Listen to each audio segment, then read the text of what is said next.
Okay, magandang araw po sa ating lahat at panibagong vlog, panibagong update na naman ang ating gagawin ngayon, no?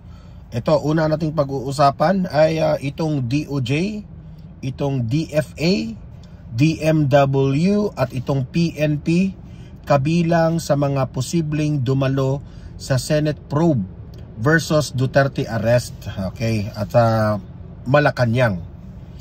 Alam nyo, sa totoo lang, I hope na itong si Senator Amy Marcos ay sisiguraduhin niya na hindi na naman magbago ang mga isip nitong mga taga-DOJ, itong mga PNP. Kasi po, every hearing, no, nagsasayang lang tayo ng pera kung hindi naman sila dadalo, di ba? So I hope ito sila Torres, sina Marbel, no, at sa ilan sa mga DILG, no, kung sino man ang dapat imbestigahan patungkol po dito sa illegal na pagka-aresto ni Tatay Digong, ay dapat nilang sagutin yung mga inipresenta ni Senator Amy Marcos, yung mga ebidensya, di ba? Noong nakaraang hearing last week, talagang kitang-kita natin, di ba? Kung paano inipresent ni Senator Amy Marcos na itong administrasyong Marcos ay talagang may ebidensyang nakipag-communicate doon sa ICC. At marami pang mga taga-ICC na pumunta rito, no? At merong pangalan na mga nababanggit itong si Senator Amy. Okay? So dapat sagutin ito, no, ng mga DOJ, DFA, DMW at itong PNP. Mamaya pag-usapan natin yan. Ipapakita natin yung video na yan. Ito, pangalawa ng ating pag-usapan ay itong si Representative Ortega, no? Ito ay patungkol po sa confidential funds ni Vice President Inday Sara Duterte. Kino-question ng Kongreso ngayon, no, itong mga anomalya di umano dito sa mga pangalan, no, na liquidation, na may kinaugnayan po itong mga pangalan na ito. Familiar raw, parang mga notable names raw itong mga nakasabit dito sa liquidation ni VP Sara. Okay? Mamaya i-explain natin ito kasi parang tinodo na nila, ha. Kitang-kita mo ngayon, no, na hindi pa rin sila tumitigil dito kay Vice President Inday Sara Duterte. Di ko lang alam, ha, kung talagang inutusan ito ni Martin Romualdez na sige na, ha, wag na tayong magsayang ng oras. 3 taon lang si Bongbong Marcos. Itong 3 taon na ito ay gagamitin natin ito para imbestigahan itong si VP Sara. Kasi sa totoo lang, kapag hindi na presidente si VP Sara, hindi na presidente si Bongbong Marcos, wala na talaga silang power, malalagot na sila, di ba? Mamaya pag-usapan natin yan. Heto, pangatlong topic na pag-uusapan natin ngayon ay ipapakita ko sa inyo na itong mga rally ni Bongbong Marcos, kasi po alam naman natin na tinutulungan niya itong mga kanyang mga senador, di ba? Sa mga kampanya nila, napapansin ko talaga na talagang hilaw na ang taong bayan. Ang kawawa nga itong si Bongbong Marcos kasi siya na lang yung unang mag-shake hand sa mga tao tapos hindi siya pinapansin. Kumakaway siya sa taong bayan pero hindi siya pinapansin. Meron man sigurong pumapansin sa kanya pero parang bilang respeto na lang. Mamaya ipapakita ko yan, ha. Baka akala nyo namimeki tayo. Kayo na mismo ang mag-judge. Kasi ako, kung ako yung ipa-observe ninyo, ganun po ang observation ko. Talagang hilaw na hilaw. Walang gana ang taong bayan. Sa tingin ko, pumupunta na lang yung mga tao dahil sa mga ayuda. Okay? So, yan po ang mga pag-uusapan natin ngayon. Pero bago ang lahat, bago natin ito pag-uusapan, help me po muna na i-like at saka i-share itong ating video para kakalat ito sa taong bayan. Okay? Sabay-sabay muna tayong mag-like and share sa sa video na ito. 1, 2, 3, go! Okay, naka-like and share na ba? And sa mga bago pa lang dito sa aking channel, sa Donmar TV, mag-subscribe na po kayo para updated kayo lagi. And at the same time, kung nakasubscribe kayo sa akin, ma-notify ang mga cellphone ninyo kung meron tayong breaking news, kung meron tayong bagong update, kung meron tayong bagong uploads, at kung nagla-live itong channel na ito, malaman po ninyo, ma-notify kayo, okay? So mahalagang mag-subscribe tayong lahat. Subscribe, 1, 2, 3, go! Okay, nakasubscribe na ba? Okay. So, let's start. Okay, unahin muna natin itong hindi yan. Ito, unahin muna natin ito ha. Itong patungkol po dito sa Senate hearing na pangatlo na ito ha. Ito patungkol dito sa illegal arrest ni Tatay Digong. Tingnan natin kung dadalo na ba itong mga pinatawag ni Manang Aimee. Magandang hapon, Nel. May natanggap na bang imbitasyon yung mga pinadadalo sa pagdinig ng Senado? Walang sounds. Ano natin? Off muna natin itong Bluetooth na yan. Yan. Play. Webes. Wait. Ano muna natin? Ayan, play. Magandang hapon, Nel. May natanggap na bang imbitasyon yung mga pinadadalo sa pagdinig ng Senado sa Webes? Yes, Jude, wala pang natatanggap na impormasyon ng Presidential Communications Office kung may natanggap na ng formal na imbitasyon ng Office of the Executive Secretary ukol nga dito sa pagpapatuloy ng pagdinig ng Senado na may kaugnayan sa pag-aresto kay dating Pangulong Rodrigo Duterte. Alam niyo, sa totoo lang, no? Naalala ko tuloy yung panahon po ni former President Duterte. Kasi po, si Tatay Digong is always supportive kung ang kanyang mga gabinete po ay merong mga question ang Senado, si Tatay Digong po hindi na po yan magdadalawang isip na papuntahin niya doon sa Senate hearing. Okay? Yun ang naalala ko kay Tatay Digong. I hope naman na itong si Bongbong Marcos ay kung merong mga question po sa Senado, dapat respetuhin rin naman ni Bongbong Marcos at payuhan niya itong mga tao na inutusan niya dito sa pagkahuli ni Tatay Digong, di ba?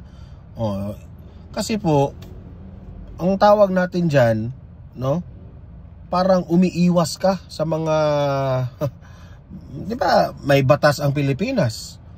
Kung yung mga tauhan nyo ay questionin, ano nyo? Bakit? Para ba transparent tayo at para fair sa lahat? Hindi ibig sabihin na nasa in power kayo, hindi na kayo magko-cooperate. Magagalit ang taong bayan yan. Ngunit ayon kay Palace Press Officer Jose Claire Castro, nagbigay na ng listahan ng tanggapan ni E.S. Lucas Bersamin sa mga maaaring dumalo sa pagdinig. Sa ngayon po ay according po sa office po. Parang nahihirapan kang sumagot, Claire. Parang dyan lang pinag-isipan nyo yung mga sagot. Yes, as we speak, hindi pa po ako nabibigyan ng anumang detail kung nakatanggap na po sila ng invitation. Pero so dapat sa invitation nakalagay po sana kung sino yung mga tao na iimbitahan. Pero nagbigay na po ng listahan. Ay nako, iwan ko sa iyo, Claire, ha, pero alam nyo naman kung sino ini-invite. Nung last week na pangalawang hearing patungkol dito, hindi sila sumipot. Alam mo naman kung sino yung mga hindi sumipot, di ba? Bakit kailangan pa talagang ilagay doon kung sino yung mga pangalan na ini-invite doon? Na alam naman kung sino?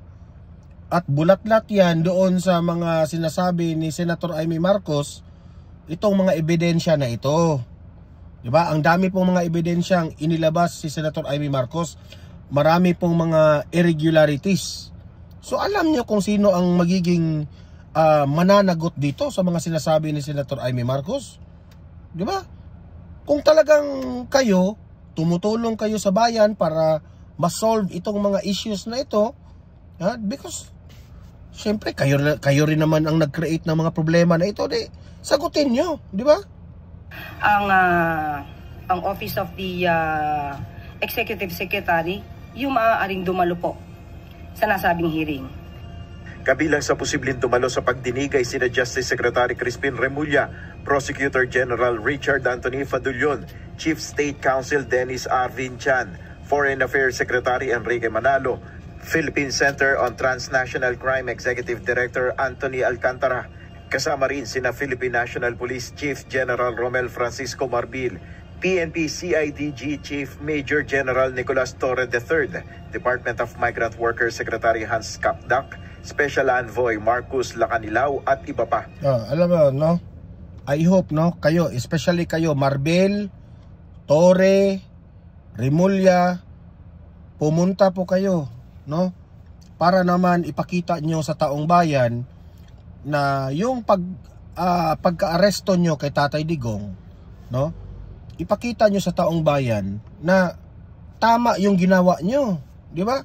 Kasi kung hindi kayo sisipot dito, guilty kayo, di ba? Kayo mismo alam ninyo na meron pong, kahit alam ninyong medyo may nilabag kayo doon, pero pinilit pa rin ninyong ihatid doon si Tatay Digong sa ICC, di ba? O ganon ang iisipin ng taong bayan. O now, itong imbitasyon na ito na ginawa ni Senator Amy Marcos, ito yung pagkakataon na patunayan nyo sa taong bayan na hindi po illegal ang pagka-aresto ninyo kay Tatay Digong. Di ba? Kasi po, ang dami na pong mga argumento eh. Sabi dito sa kampo ni na Amy Marcos, sina Bato de la Rosa, sina Senator Bongo, at iba pa, sina Senator Cayetano, naniniwala sila na talagang meron kayong mga procedure na talagang in-skip doon. Kung kayo naman ang tatanungin, para sa inyo tama yung ginagawa ninyo. Di ba?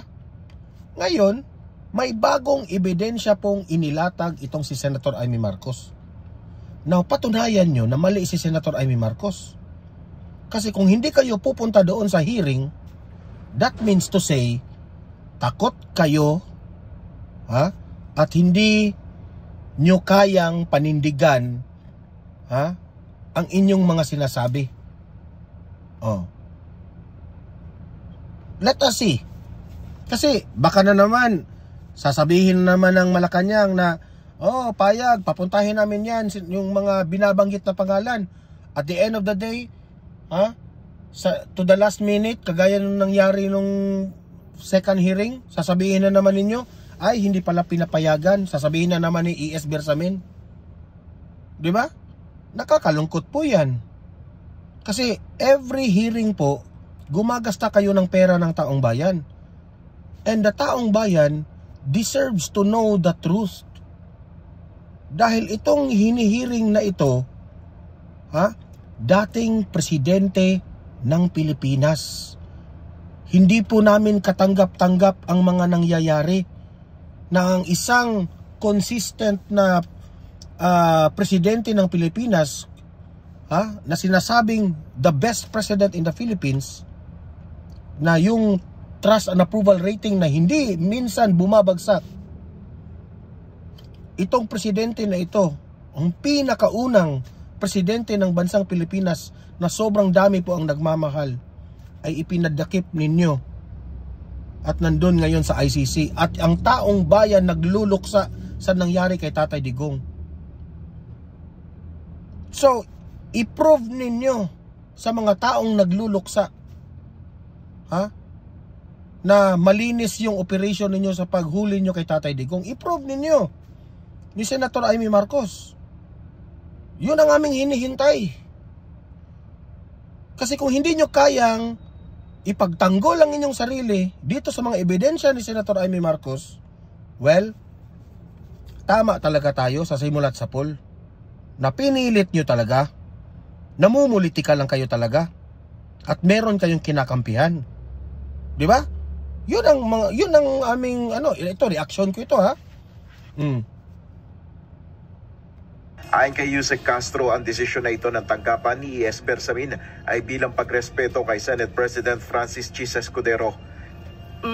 Kung nagkausap man po sila ni Senate President Chis Escudero, binigyan din po natin ng pagrespeto ang kanyang hiling. Kaya provided of course, ito hindi naman din tatalakay sa executive privilege. Ito namang si Attorney Claire kung magsalita, akala mo presidente ka ng Pilipinas? Sabi niya, nirerespeto namin si Chis Escudero. Hindi ganyan, Claire. Echo ka lang ng presidente. Dapat sabihin mo, nirerespeto po ng Malacanang o ang presidente. Dapat ganun. PCO ka lang, Presidential Communications Officer ka lang. Ang kakapal ng mukha mo, Claire. Lahat ng mga sinasabi mo dyan, i-address mo yan kay Pangulong Marcos. Hindi ikaw. Vlogger ka lang. Vlogger, attorney. Kaya nga, ako ikaw talaga ang pagbibintangan ko. Kaya bumaba ang rating ni Bongbong Marcos dahil sa mga atake mo sa mga Duterte. Si Bongbong Marcos tuloy ang nagsasuffer dyan sa mga ginagawa mo. Mga issues.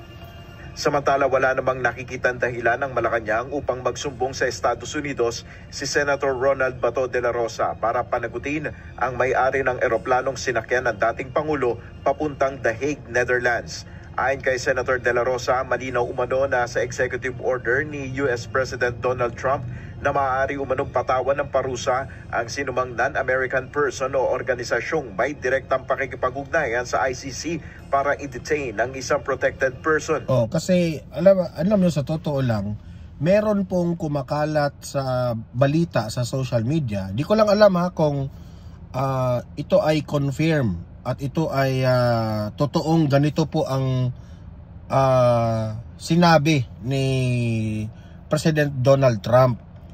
Na ito ewan ko lang mag-comment, mag-react kayo dito na si President Donald Trump daw ay kung matutuklasan nila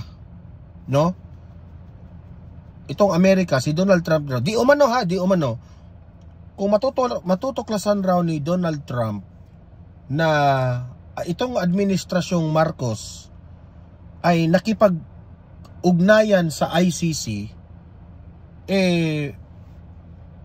may gagawin raw si Donald Trump at malalagot raw itong si Bongbong Marcos.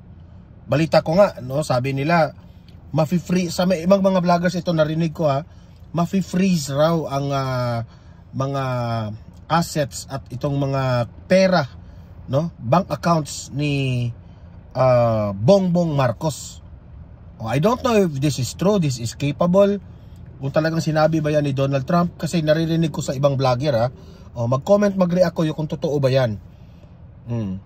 Kasi kung totoo ito, sa tingin ko ginagawa lang siguro ni Donald Trump kung ano yung totoo, di ba? Alam naman natin na alam ko, si Donald Trump ngayon nananahimik lang, wala siyang binabanggit o nagpalabas ng statement patungkol po sa nangyari kay Tatay Digong. Alam kong tahimik si Donald Trump dyan. Pero alam ko na si President Donald Trump nakamonitor lang yan sa mga pangyayari. At isa na factor dyan is yung galit si Donald Trump sa ICC. Kaya nga tumiwalag. May ginawa siya sa ICC, di ba? Tumiwalag siya ang Amerika sa ICC. Unang-una yan. Pangalawa, si Donald Trump, magkaibigan itong dalawa. Ni minsan, in fairness naman sa mga Duterte, hindi talaga sila humihingi ng tulong sa ibang mga powerful leaders sa buong mundo. Laban namin to, lalabanan namin to. Di ba? Pero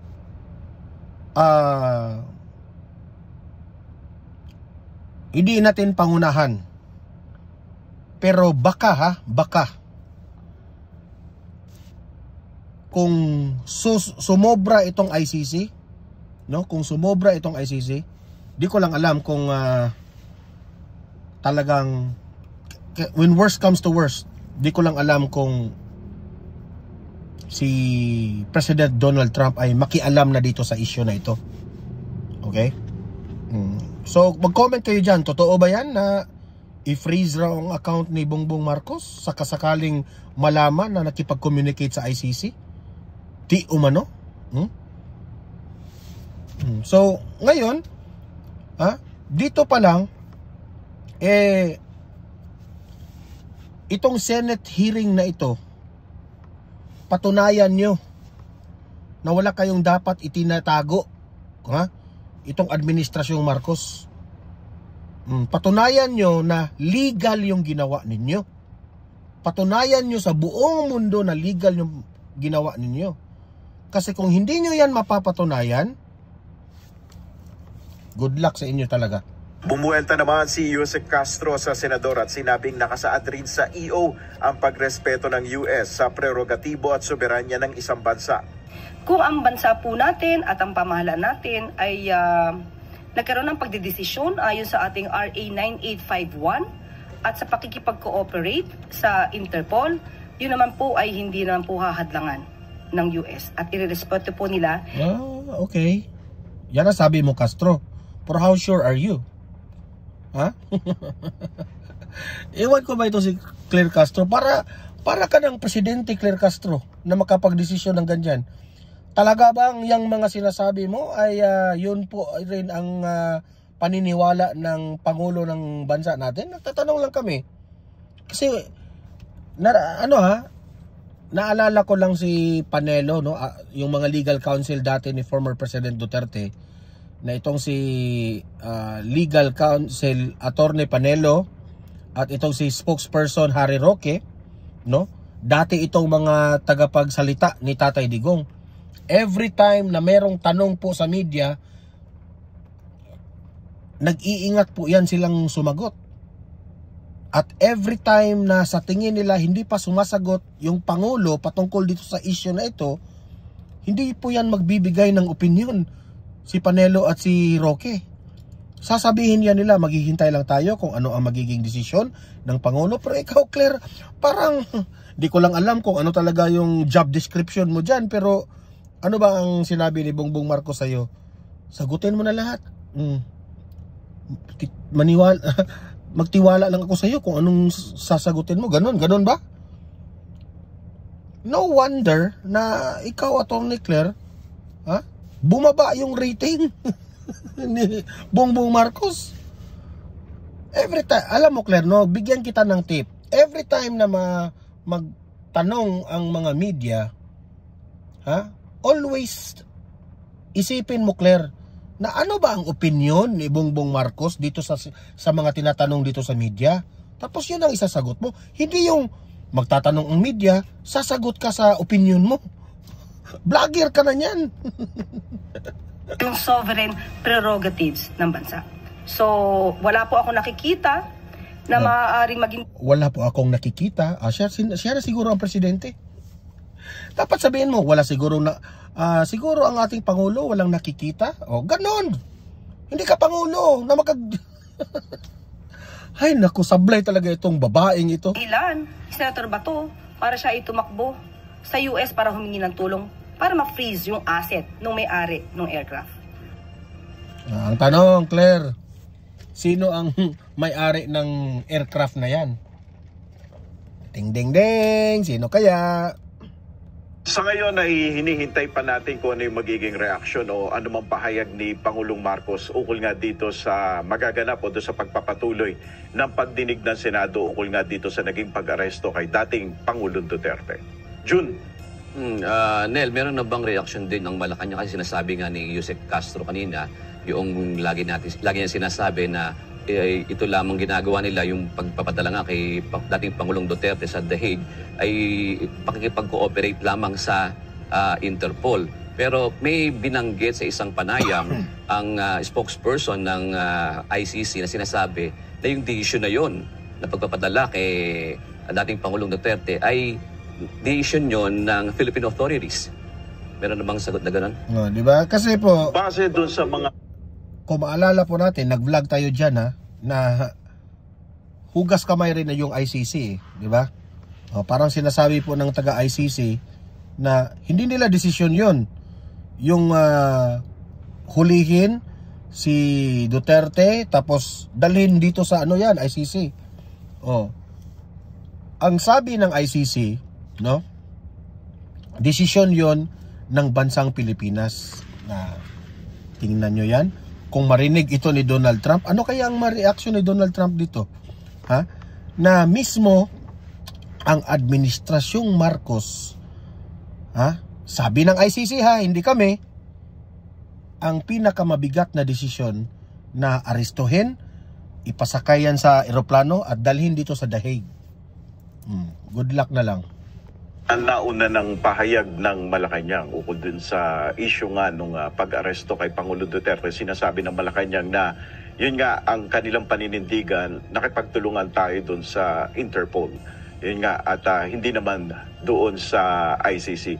Pero particular dyan sa tanong mo, June, wala pa tayong nakukuhang anumang sagot dyan sa issue na yan. Pero yun lamang yung lagi nating nadidinig na posisyon ng Malacanang ukol dyan sa pag-aresto kay dating Pangulong Duterte, yung pagsunod doon sa sinasaad ng batas natin. Kasi duda ako dyan itong administrasyon na ito, lagi nilang palusot is sumusunod lang kami sa Interpol. Na hindi na nila namalayan, nalulusutan na sila sa argumento na walang jurisdiction ng ICC dito sa Pilipinas. 'Di ba? Ay nako, obvious na obvious talagang palusot. Ganun din yung ating pakikipagkasundo, yung agreement natin sa Interpol. Maaaring kung dadalo bukas si Secretary Remulla, kasi maaaring maitanong yan sa pagdinig bukas sa Senado rin. Maganda talaga. Bukas, maganda talaga yan kasi talagang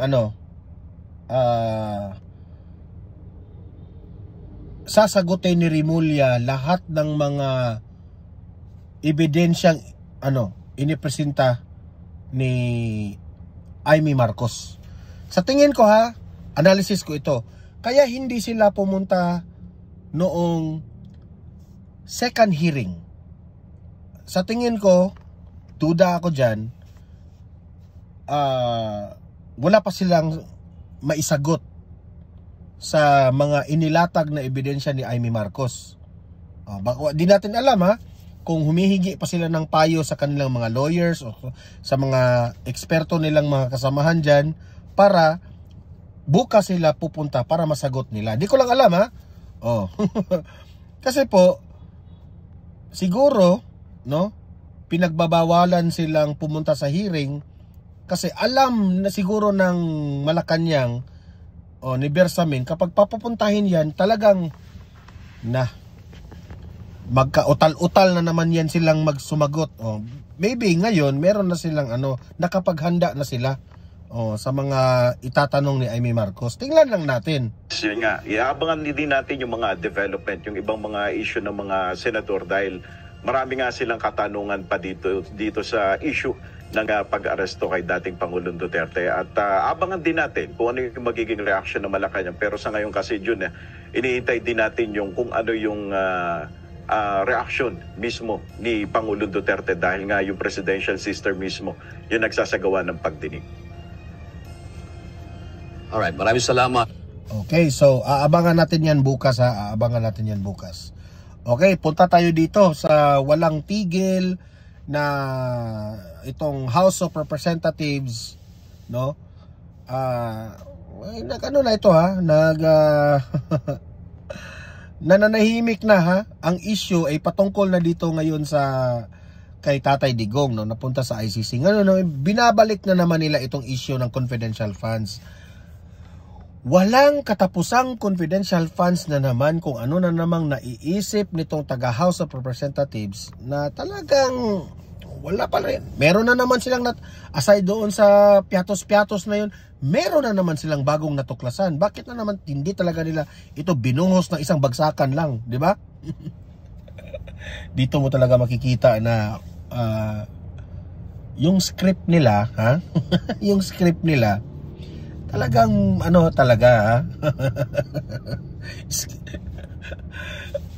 binabase nila yung script sa sitwasyon rin ng kalaban nila. Alam nila, silang mga House of Representatives, alam kasi siguro nila na yung issue, BICAM, PhilHealth, yung taong bayan nakatutok na doon sa mga problema ng Pilipinas. Uy, paano ba natin ito matatakpan, itong mga issues na ito? O gagawa na naman tayong bagong pangalan. O kasi parang lumang-luma na yung piatos eh. O parang ganun. O ito, panoorin nyo. Pero sabi ko nga po, maganda rin po na tignan natin yung mga... Alam mo, sa totoo lang, Representative Ortega, ha? Ito sasabihin ko lang sa iyo. Diyan sa mga papresko ninyo, sa totoo lang, Representative Ortega, sabihin ko lang sa inyo, ang dami ng na nayayabangan sa inyo. Hindi ko lang alam kasi siguro sa personality mo yan, yung mga pabiro mo na very corny, yung mga pabiro mo na tinatarget mo yung mga Duterte sa mga biro mo pero nakukornihan yung tao. Hindi ko lang alam, Representative Ortega, yung karisma mo, pero marami pong taong bayan na yayabangan sa inyo. Sa totoo lang. Ako, sasabihin ko lang sa iyo yung yung aking reaction. Kasi vlogger ako. Nagbibigay ako ng reaction, hindi lamang sa issue. Pati yung personality nyo, magre-react ako Kasi mga politicians kayo Kung nayayabangan ang Pilipino, ang taong bayan sa inyo, meaning to say, there is an impact na kung ikaw ay tatakbo, di ko lang alam kung ngayon ka ba tumakbo sa 2025 o sa 2028 ka ba tatakbo, pero kapag ang tao ay mayayabangan sa iyo, it will give a big impact sa inyo. Ang tanong, mananalo ka pa ba? Kasi yung kinalaban mo, yung lagi mong pinupunteriya mga Duterte, at proven and tested na yan, lahat ng mga kumakalaban ng mga Duterte matatalo. Sabihin ko lang sa iyo, Representative Ortega, yung style mo yung ganyan, marami pong nayayabangan sa inyo mga taong bayan. Number po, yung 600 plus na meron pong records. Kasi kailangan din po natin siguro na tignan kung nakatanggap nga po ba sila o meron silang mga nakuha na pondo. Halos 2,000 ang recipients ng confidential funds ng tanggapan ni Vice President yan ang bago nilang pautot Yan ang bago nilang pautot. May bago na namang mga daming pangalan raw. Duterte at ng Department of Education sa ilalim ng kanyang pangasiwa. Batay ito sa libu-libong resibong isinumite ng thousands of receipts raw. Ang questionable at DepEd para sa liquidation ng confidential funds. Ayon kay House Assistant Majority Leader, La Union 1st District Representative Paulo Ortega, 600 sa mga pangalan na may kumpirmadong record o tala sa Philippine Statistics Authority o PSA. Ito ngayon ang gustong masilip ng kongresista kung kumpirmadong may natanggap nga bang confidential funds ang mga ito. Alam niyo, sa totoo lang, bilib na bilib ako dito kay VP Sara Yung sa Mary Grace Piatos na issue, tinatanong si VP Sara doon. Kitang-kita ko na si VP Sara po, hindi po niya direktang sinasagot. Kasi she is holding his cards. Okay? She is holding his cards. Kasi useless yung media Para sa akin useless ang media.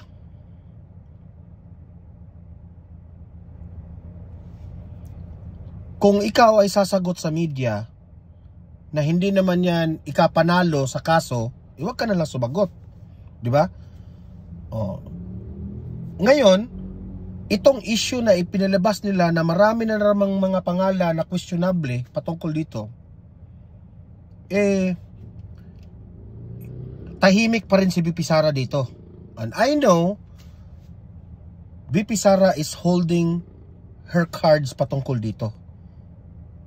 Kasi po, kung si VP Sara po ay tatanungin siya ng media patungkol dyan at sasagot si VP Sara, makapaghanda yung kasi duda ko rito kapag aabot ito sa point na dapat na talagang sumagot si VP Sara sa impeachment, no? Itong confidential funds na ito. Matutuklasan na lang nating lahat na mapahiya itong House of Representatives sa kanilang mga aligasyon. Kasi po, kung sa totoo lang, kung ang pagbabasihan natin yung COA, sabi po ng COA, malinis talaga si VP Sara sa mga confidential funds na ito. Saan ba tayo maniniwala? Sa COA o dito sa House of Representatives? Dalawa lang yan. O di syempre, alam nyo naman, yung mga kalaban ng mga Duterte, syempre maniniwala yan sa House of Representatives. E di syempre kami, noon pa man, supporter tayo ng mga Duterte, syempre maniniwala talaga kami sa COA. Kasi alam namin na malinis ang mga Duterte. Ito ang pahayag matapos na madagdagan pa ang bilang ng kahina-hinalang pangalan ng recipients ng confidential funds ni VP Duterte. Partikular na ang mga may kahawig na pangalan ng high-profile personalities at celebrities tulad ng Hanilet Camille C., Fiona Biong, Fiona Ito isa lang isa lang ito sa mga examples na inilatag nila, ito mga pangalan na ito. Di ko rin maintindihan na kung saan nila nakuha itong mga pangalan na ito. Ito ba ay gawa-gawa o talagang sinadya ito sa confidential funds? Kasi dati na yung sinabi ng mga experts na mga abogado na talaga yung mga confidential funds, mga alias lang talaga yung inilagay kasi pinoprotektahan po yung mga pangalan na ito. Kasi confidential nga eh. Yan nga nabubuhan tayo dito sa mga Quadcom na ito eh. Egas, Fiona Ranites, Ellen Magellan, Erwin Q. Ewan, Gary Tanada at Joel Linangan. Mapapaisip ka po talaga kasi parang ang tingin mo dito sa diba, mga tao. Ang style ng House of Representatives, no? Ipinalabas talaga nila na may anomalya talagang ginawa si VP Sara. Na hindi nila hindi nila kinonsider ito confidential funds. Confidential funds. Kasi kung pagbabatayan lang natin ang batas patungkol diyan sa confidential funds, mapahiya itong mga congressman na ito sa totoo lang. Kasi sino ba namang maglagay ng totoong pangalan diyan sa confidential funds? Confidential nga yan. Kasi nakasalalay po ang seguridad ng bayan natin diyan. Tamad na akong mag-explain dyan. In-explain na namin yan ng hindi ko nang maintindihan bakit itong mga congressman na ito hanggang ngayon bangag pa rin yung pag-iisip. Multo na wala pong pagkatao. Ikaw siguro yung multo kasi wala kang alam patungkol dyan. Bakulaw ka talaga. Ang isyong ito nakapaloob sa Article 2 ng impeachment na nakahain na sa Senado. Partikular na ang pagsira sa tiwala ng publiko at graft and corruption dahil sa umani paglustay at maling paggamit ng confidential funds. Nakauwi na sa Pilipinas si VP Duterte pagkatapos ng halos isang buwang pananatili sa The Hague para asikasuhin ang kaso ng amang si dating Pangulong Rodrigo Duterte na nahaharap sa Crimes Against Humanity sa International Criminal Court o ICC. So yan na po sa akin lang dito sana alam ko naman na itong script nila sa totoo lang predictable na po itong administrasyong Marcos. Lahat ng ito planado na ito ng administrasyong Marcos. Aabot ito sa point na mag-impeachment hearing talaga, no? So hihintay tayo diyan sa impeachment hearing. At I am very confident na mapahiya sila, no? Itong House of Representatives sa mga akusasyon nila kay VP Sara. Yun lang ang sa akin Okay, punta tayo dito sa bakit nasasabi natin na ang taong bayan ngayon ay isinisuka na po itong Marcos administration. Okay? So, tingnan natin kayo na po ang humusga. Tingnan nyo ang rally. Kasi ang style kasi nila ngayon sa kanilang pangangampanya, bago sila magra-rally, bago sila magsalita isa-isa yung mga senatorial candidates, no? kasi tinutulungan ito ngayon ng Administrasyong Marcos, talagang binubuhos na po ni Marcos, no, na mananalo itong kanyang mga senador. Kasi kung hindi ito mananalo, malalago talaga siya, no? Wala na siyang kakampi sa Senado. So talagang ibinubuhos niya ang resources ng Pilipinas para manalo ang iyang kanyang mga senador. Kasi ito yung tutulong sa kanya pagdating ng panahon dyan na mananalo ito sa Senado. Ngayon, bago nila magrarally, meron silang mga paayuda-ayuda. Ginagamit itong mga ayuda na ito. At hindi ko maintindihan kung bakit hanggang ngayon pinayagan ito ng COMELEC. Kasi kung talagang diinan mo ang rules and guidelines po, no? Hindi ito para sa akin, sa pagkaintindi ko, hindi talaga dapat na bago kayo mag-rally may mga paprograma pa kayong mga ayuda-ayuda na yan. Kasi I believe, no, sa mga tinatanong-tanong ko dito sa mga kakilala ko, nung pumunta sila dito sa amin, nagrarally rin, ay talagang binibigyan sila ng ayuda. Napipilitan silang pumunta sa rally dahil sa ayuda na yan. Okay? So, itong video na ipapakita ko sa inyo ay rally po nila. Ito yung programa nila. Tapos, nung si Bongbong Marcos na po ay maglakad para makipagkita dito sa taong bayan, kasi siya na po ay mag-speech, walang pumapansin. Yan ay observation ko. Di ko lang alam sa observation ninyo. Kasi iba naman talaga yung observation ng mga bangag supporters. Diba? Sige, ito. Panoorin natin at kayo nang humusga kung ano ang masasabi ninyo sa reaksyon ng taong bayan.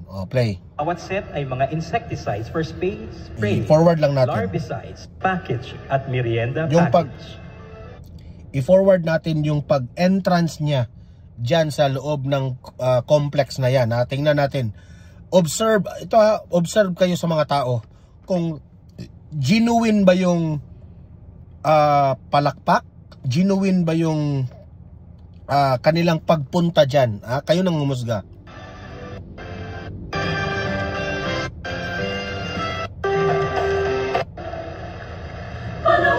Ito, yan. Mga kababayan, ang Pangulo ng Republika ng Pilipinas, His Excellency Ferdinand R. Marcos Jr. Tingnan nyo yung palakpak. Sa palakpak pa lang, hina yung palakpak. Pero kung si Duterte pa ang tinawag dito, magsigawan na yung tao. Sa totoo lang.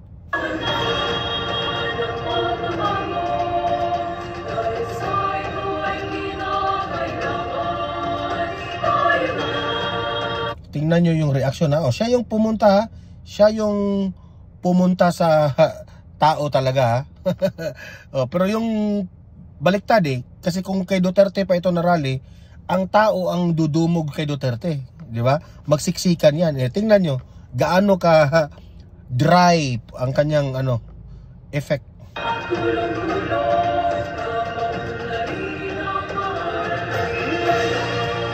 Ngayon po ay kasalukuyang iniikot ng ating mahal na Pangulo ang medical booths na nag-aalok ng libreng medical consultations para sa ating mga kababayan.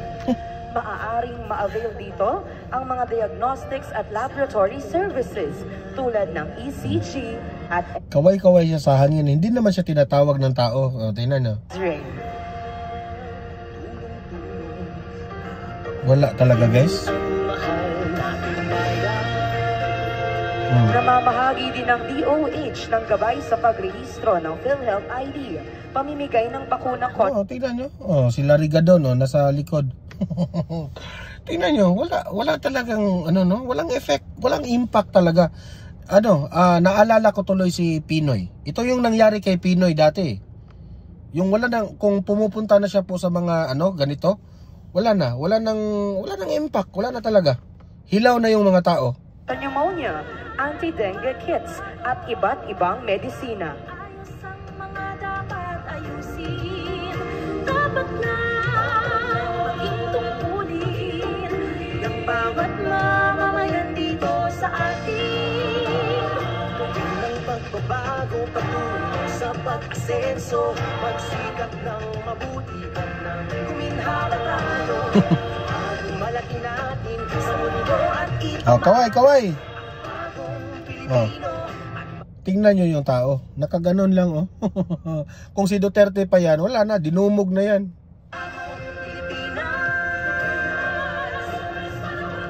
Parang, tingnan nyo yung tao. Parang hindi natuwa.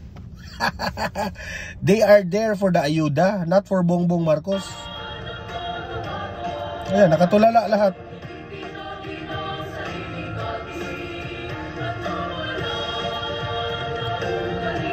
Ako sa totoo lang, naahawa ako kay Bongbong Marcos dito, ha. Di ko lang alam, ha, kung pansin niya rin yan. Ha? Kasi mismo siya dyan, maka-feel siya, eh. Mafe-feel niya na talagang ang tao hilaw na to sa kanya.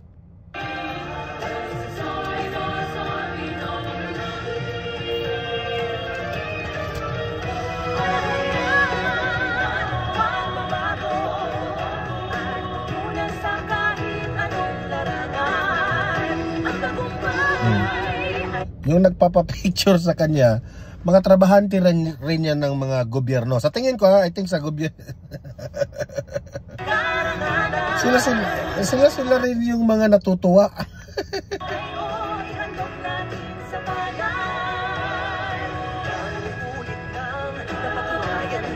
Tingnan nyo yung mga ano ba yan sila, mga ano ba yan?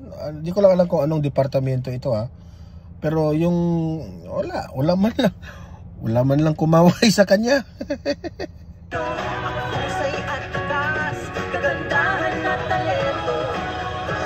Tingnan nyo yung tao, tingnan nyo.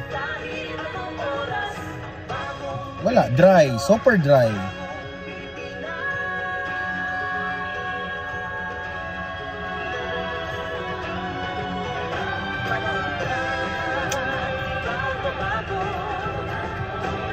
Kawawa.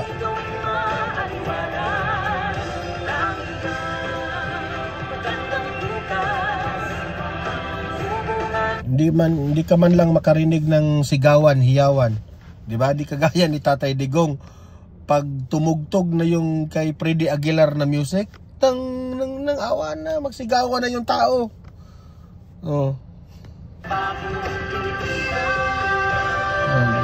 Dito ko talaga napapatunayan na noong panahon ng 2022 na maraming yumayakap kay Bongbong Marcos, nagsigawan yung mga taong bayan, dahil pala yun kay VP Sara. Diyan ko napatunayan, eh.